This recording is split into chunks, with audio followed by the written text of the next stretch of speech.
معزز بنایا، مکرم بنایا، اور اس کے بعد اس کے معزز اور مکرم ہونے کی 3 دلیلیں پیش کی ہیں اللہ نے۔ پہلی دلیل یہ ہے کہ وَحَمَلْنَاهُ فِي الْبَرِّ وَالْبَحْرِ، کہ کبھی سمندروں میں اور کبھی خشکی پر وہ سفر کرتا ہے۔ یہ خصوصیت جانوروں کو حاصل نہیں ہے۔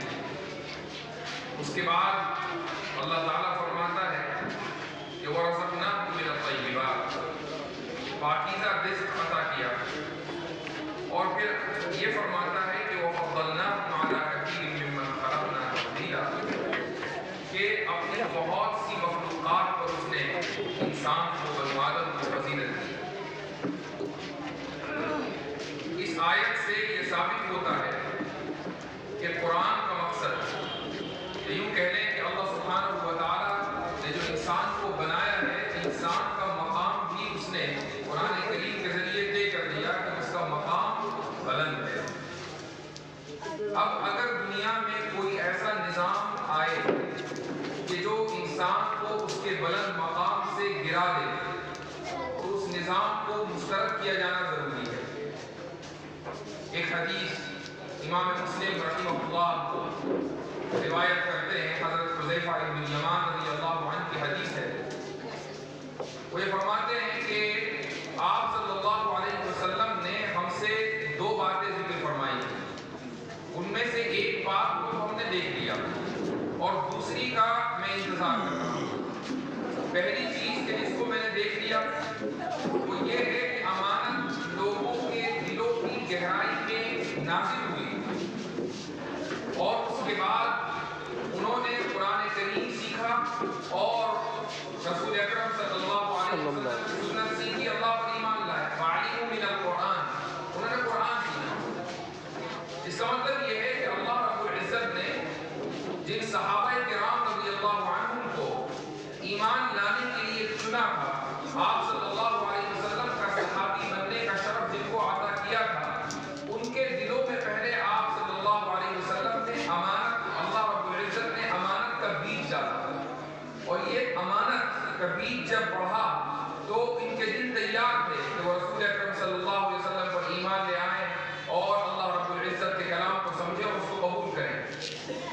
پھر اس کے بعد یہ ہوا کہ امانت اٹھنے لگی، ایمانداری اٹھنے لگی، اور جب ایمانداری اٹھی تو اس طریقے سے اٹھی کہ حضرت حذیفہ رضی اللہ عنہ فرماتے ہیں کہ قبیلے میں، قوم میں، شہر اور قریے میں کوئی ایک آدھ اس طرح ہوا کرتا ہے کہ جس کے بارے میں کہتے ہیں کہ بھائی بہت امانت دار ہے، بہت ہی ایماندار شخص ہے۔ تو ذرا تصور کیجئے کہ حضرت حذیفہ دور صحابہ کے تعلق سے یہ فرما رہے ہیں کہ آپ صلی اللہ علیہ وسلم کی وفات کے بعد امانت اٹھنے لگی ہے۔ اب 14 صدیوں کے بعد آج امت کا کیا حشر ہے یہ ہمارے سامنے ہے، لیکن سوال یہ ہے کہ اس امانت کا ایمان سے کیا تعلق ہے؟ دونوں کا جو مستقبل ہے وہ ایک ہی ہے، ایمان کا بھی اور امانت کا بھی، لیکن دونوں کا تعلق کیا ہے یہ اگلی حدیث میں امام مسلم رحمہ اللہ نے بیان فرما دیا۔ امام مسلم کی جو صحیح ہے وہ اس کی جو اصل، اس کا جو کمال ہے وہ ہے اس کی ترتیب، اور اس ترتیب کے ذریعے امام مسلم رحمہ اللہ بہت سی باتیں اس طرح کہے جاتے ہیں کہ پڑھنے والے کو جب تک کہ اگر اس کے اندر اس میں بصیرت ہے تبھی وہ سمجھے گا، اگر بصیرت نہیں ہے تو وہ سمجھ نہیں سکے گا۔ ترتیب اس قدر شاندار ہے۔ امام مسلم کی اگلی حدیث ہے کہ آپ علیہ الصلوۃ والسلام کا ارشاد ہے کہ تعرض الفتن علی القلوب عودا عودا، کہ چٹائی کے تنکوں کی طرح ایک کے بعد ایک فتنے دلوں کے سامنے پیش کیے جائیں گے، دلوں پر پیش کیے جائیں گے۔ کچھ دل ان کو قبول کر لیں گے، اور جو دل ان فتنوں کو قبول کریں گے تو اللہ سبحانہ و تعالیٰ ان دلوں میں نکتۃ سودا، ایک کالا نقطہ پیدا کر دے گا، اور وہ پھر کالا اور سیاہی پن، وہ کالا پن بڑھتا رہے گا یہاں تک کہ دل مکمل سیاہ ہو جائے گا۔ اس ترتیب سے یہ پتہ چلتا ہے کہ اگر انسان کے دل سے ایمانداری، امانتداری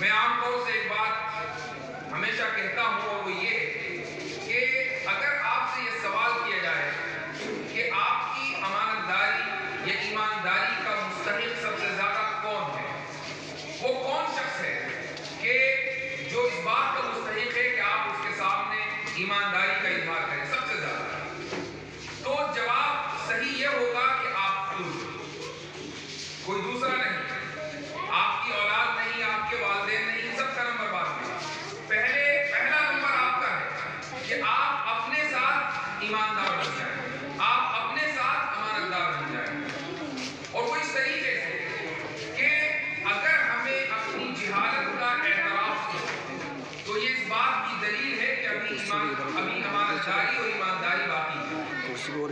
جس دن ہم یہ اعتراف کر دیں کہ جو کچھ ہمیں معلوم ہے وہ اس سے کہیں کم ہے کہ جتنا ہمیں معلوم نہیں ہے، اور جتنا ہمیں معلوم نہیں ہے وہ اس سے کہیں زیادہ ہے جتنا ہمیں معلوم ہے، ہم اپنے میدان میں کتنی ہی مہارت رکھتے ہو، اپنے میدان میں کتنا ہی پورا رکھتے ہو، لیکن دنیا میں معلومات اتنی زیادہ ہے اور کوئی بھی شخص یہ دعویٰ نہیں کر سکتا کہ وہ دنیا کی چیز کو جانتا ہو۔ تو اگر کوئی شخص یہ کہے کہ نہیں مجھے سائنس بھی پتا ہے، مجھے ریاضی بھی پتا ہے، مجھے شریعت بھی پتا ہے، میں حدیث کا بھی ماہر ہوں، میں قرآن کا بھی فاضل ہوں، اور میں تفسیر بھی جانتا ہوں، اور میں دنیا کے تمام علوم و فنون میں دسترس رکھتا ہوں، تو اس سے بڑا بے ایمان کوئی نہیں۔ کیوں؟ اس لیے کہ یہ ممکن نہیں ہے۔ اگر آپ اپنے اندر اپنے آپ سے ایمانداری پاتے ہیں تو اس بات کا اعتراف بھی پاتے ہوں گے کہ بہت ساری ایسی چیزیں ہیں جو ہم نہیں جانتے۔ آج کے دور میں جو فتنے دنیا میں پھیل رہے ہیں وہ اس عدم اعتراف کی وجہ سے پھیل رہے ہیں، اعتراف کی وجہ سے۔ جس دن آپ اعتراف کرتے ہیں اس دن فتنے رک جائیں گے۔ لوگ کہیں شفیعیت کا شکار ہے، تو کوئی قادیانیت کا شکار ہے، کہیں ارتداد کا شکار ہے، تو کوئی ملحد بن رہا ہے، اور کچھ نہیں تو شکوک و شبہات کا شکار ہے، اور شکوک و شبہات کو اپنے دل میں بٹھائے رکھتے ہیں اور ان کو پروستے رہتے ہیں اور ان کو بڑھاتے رہتے ہیں۔ کیوں؟ اس لیے کہ یہ اعتراف نہیں ہے۔ جس دن ایک نوجوان کے دل میں یہ اعتراف ہو جائے کہ بھائی مجھے قرآن کا علم نہیں ہے، میں عربی زبان نہیں جانتا، میں نحو و صرف سے واقف نہیں ہوں، میں تفسیر سے واقف نہیں ہوں، حدیثیں میں کتنی جانتا ہوں، میں نماز پڑھنا صحیح نہیں جانتا، اور ذہن میں میرے آ رہے ہیں الٹے سیدھے شبہات قرآن کریم کے متعلق، رسول اکرم صلی اللہ علیہ وسلم کی سیرت سے متعلق، آپ علیہ السلام کی زندگی سے متعلق، اور وہ شبہات اپنے دل میں بٹھائے ہوئے ہیں، بلکہ ان کو پکا رہا ہے اور ان شبہات کو اعتراضات میں تبدیل کر رہا ہے۔ اگر اس میں یہ امانت داری اور ایمانداری کا اعتراف موجود ہے تو شبہ آئے گا اور چلا جائے گا وسوسے کی شکل میں، اور عند اللہ رسول نہیں ہوگا۔ لیکن اگر وہ بے ایمان ہے، اور بے ایمانی کا مطلب یہ ہے کہ وہ یہ سمجھتا ہے کہ نہیں میں تو سب جانتا ہوں، سائنس کا مجھے مکمل علم ہے، یہ گارنٹیڈ بات ہے کہ جو لوگ آپ کو، جو نوجوان اسکولوں میں، کالجوں میں یا مختلف کوچنگ سینٹرز میں ملتے ہیں اور یہ سمجھتے ہیں کہ ہم نے فزکس کی کلاس لے لی، ہم نے میتھمیٹکس کی کلاس لے لی، ہم نے جیوگرافی پڑھ لی، ہم نے یہ اور وہ علوم پڑھ لیے، تو ہمیں مکمل دسترس ان علوم دنیاویہ کے اوپر ہو گئی اور علوم عصریہ پر ہو گئی، وہ لوگ سائنس کا ایک لفظ نہیں جانتے، وہ سائنٹزم کا شکار ہے۔ اب سائنٹزم کیا ہے؟ یہ الگ موضوع ہے۔ آج کا ہمارا موضوع ہے لبرلزم، جو شکوک و شبہات کی بنیاد ہے۔ میں نے شروع میں اس آیت کا حوالہ دیا، اس آیت میں اللہ سبحانہ و تعالیٰ نے انسان کے مقام بلند کو ذکر کیا ہے، اور میں نے ابھی عرض کیا تھا کہ ہر وہ نظام جو انسان کو اس کے مقام بلند سے گرا دے وہ نظام قابل مذمت ہے، قابل ترک ہے۔ مثلا آج کے دور میں جو صورتحال دنیا کی ہے اور خصوصاً مغربی ممالک کی، اور دنیا ایک گاؤں بن چکی ہے، جو صورتحال اس وقت امریکہ کی ہے، یورپ کی ہے، یہ مت سمجھیے کہ ہمارے یہاں وہ نہیں ہے۔ انٹرنیٹ پر جو ہوتا ہے وہ یہاں پر آتا ہے، ہاں اس کو لوگوں کے مزاج کا حصہ بننے میں تھوڑا وقت لگتا ہے، یعنی جو چیزیں آج کی تاریخ میں مثلا امریکہ اور یورپ میں ہو رہی ہیں وہی چیزیں آپ عموماً اپنی سڑکوں پر اور اپنے ارد گرد کے ماحول میں 5 سے 10 سال کے بعد دیکھیں گے۔ فتنہ بنتا وہاں ہے، اس کے بعد اس کی پیکیجنگ ہوتی ہے، اور اس کے بعد اس کو ایکسپورٹ کیا جاتا ہے، اور یہاں سب امپورٹ کرنے کے لیے بیٹھے ہوئے۔ تو یہ طریقہ کار اور نظام ہے جو اس وقت پوری دنیا میں چل رہا ہے۔ تو انسان اپنے اس مقام بلند سے اتنی پستیوں میں گر چکا ہے کہ اگر ہم